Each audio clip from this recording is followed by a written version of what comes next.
It says on page 3, it is equally important to precisely interpret the mandate given by the people.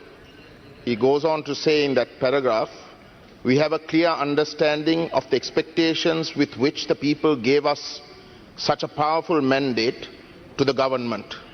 We will leave no room for such expectations to be dashed for any reason.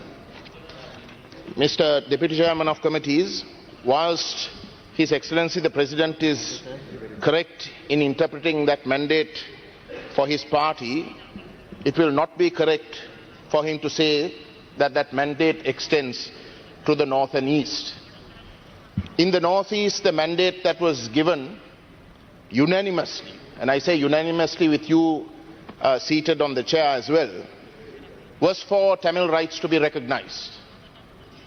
Tamil rights means that our identity has to be recognized, that Sri Lanka is a plurinational country, that there are two nations that exist in this country, and that our rights have to be equal, our status has to be equal, and that along with that status, constitutional amendments have to be made recognizing the right to self-determination was unanimously expressed in the last elections in the north and the east.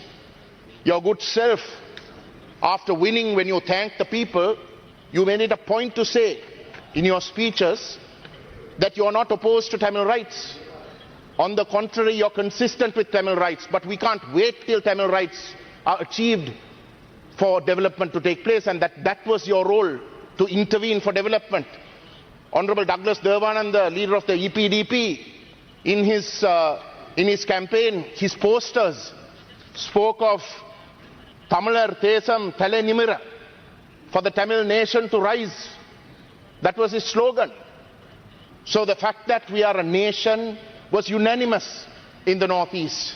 That mandate cannot be violated. That is a mandate that has been consistently given by the Tamil people right through the 72-year history of this country.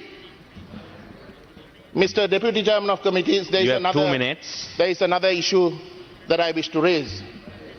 His Excellency spoke of sovereignty, and that under no circumstances will he allow the sovereignty of the country to be compromised. That is correct. For a president to make that statement, that might be correct. But what he must also realize is that when it comes to international relations, sovereignty comes with certain baggage.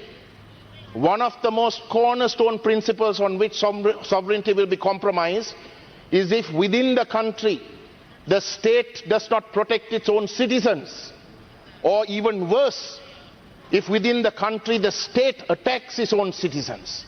Sovereignty can never be a defense. This country has gone through a war. The whole world says that heinous crimes have been committed, and the state is the #1 accused party. Without accountability and being prepared to address those issues, you can never. This is not a point of order.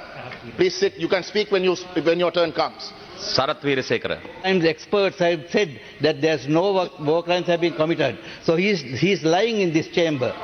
He's lying in this chamber. This is not a point of order. Take the time out of his. So therefore, under no circumstances can any president or any country for that matter try to hide behind the concept of sovereignty to prevent accountability for heinous crimes. The victims of these heinous crimes stand as Tamils. The major victims stand as Tamils, and they have consistently said that genocide has been committed and that they want international accountability. Your time is up. Finally, Mr. Deputy Chairman of Committees, there are certain very welcome concepts which His Excellency has drawn with regards to development and certain other issues. I would like to flag two. One is with regards to foreign fishermen fishing in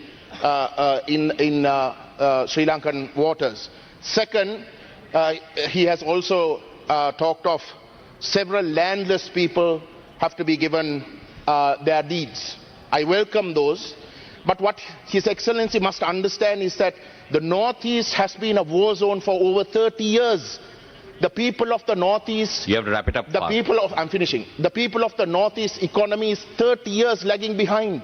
You cannot treat people in the Northeast equally. You have to protect them. You have to allow their economy to grow. And Honorable it is only Mahinda Samarasinha. thereafter that you can allow